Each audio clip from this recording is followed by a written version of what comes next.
Hansel et Gretel. Illustré par Anthony Brown, c'est un conte de Jacob et Wilhelm Grimm aux éditions Kaléidoscope pour l'école des loisirs.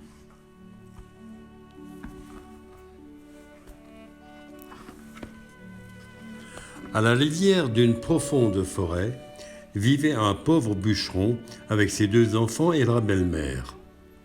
Le petit garçon s'appelait Hansel et la petite fille Gretel. La famille avait toujours été très pauvre, mais lorsque la famine s'abattit sur le pays, ils n'eurent absolument plus rien à manger. Le bûcheron a perdu le sommeil. Comment nourrir nos enfants quand même le pain vient à manquer ? Je ne vois qu'une solution, dit sa femme, les conduire au plus profond de la forêt et les y laisser. Seigneur, dit le père, tu me demandes d'abandonner mes enfants ? Tu préfères que nous mourions tous les quatre de faim ? Mes pauvres chéris, dit le père fort chagrin. Les deux enfants que la faim a tenus éveillés avaient, oui, la conversation. Gretel se mit à pleurer, mais Hansel la consola. « Ne t'inquiète pas, j'ai une idée. »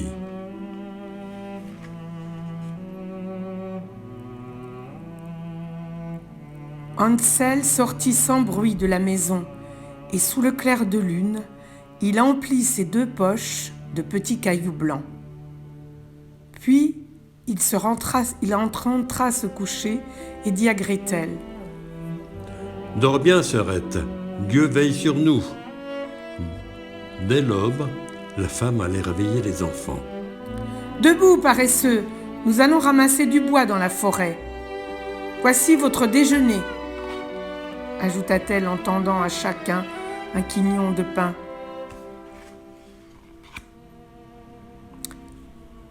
Hansel, qui fermait la marche, se retournait régulièrement vers sa maison.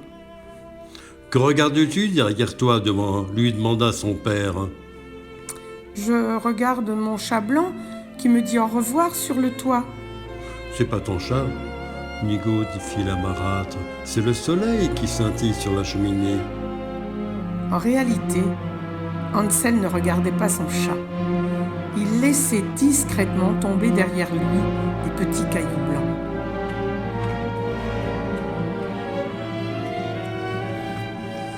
Lorsqu'ils furent arrivés au plus profond de la forêt, leur père leur fit un bon feu de bois pour les réchauffer. « Reposez-vous, dit la marâtre, nous allons couper du bois. Nous reviendrons vous chercher quand nous aurons terminé. » Les enfants mangèrent leur quignon de pain et s'assoupirent. Quand ils se réveillèrent, la nuit était déjà tombée. Hansel rassura Gretel.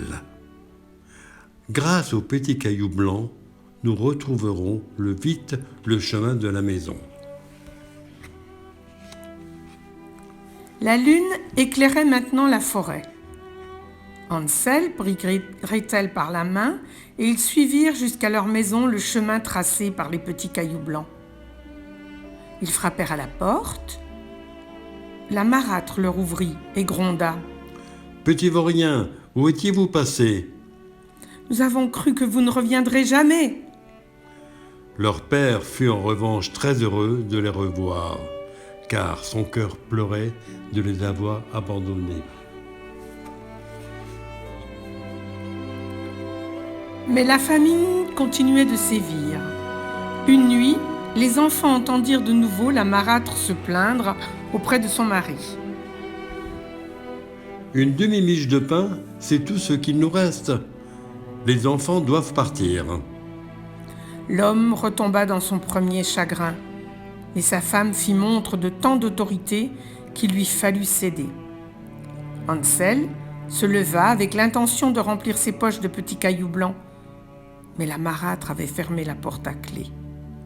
Il retourna se coucher et consola Gretel qui pleurait. « Ne t'inquiète pas, sœurette, Dieu veille sur nous. » Dès l'aube, la marâtre réveilla les enfants. « Debout, gouvernement, nous allons ramasser du bois dans la forêt. Voici votre déjeuner, ajouta-t-elle en leur tendant un bout de pain. Hansel, que regardes-tu derrière toi demanda son père. Je regarde mon pigeon blanc qui me dit au revoir sur le toit. Ce n'est pas ton pigeon, Nigo fit sa marâtre, c'est le soleil qui scintille sur la cheminée. En réalité, Hansel laissait tomber derrière lui ses miettes de pain. Dans la forêt, le père fit un grand feu, puis la marâtre dit « Reposez-vous, nous reviendrons vous chercher quand tout le bois sera coupé. » Et les enfants s'assoupirent. Il faisait déjà nuit lorsqu'ils se réveillèrent. Hansel rassura Gretel. Dès que la lune se lèvera, nous rentrerons à la maison en suivant le chemin tracé par les miettes de pain.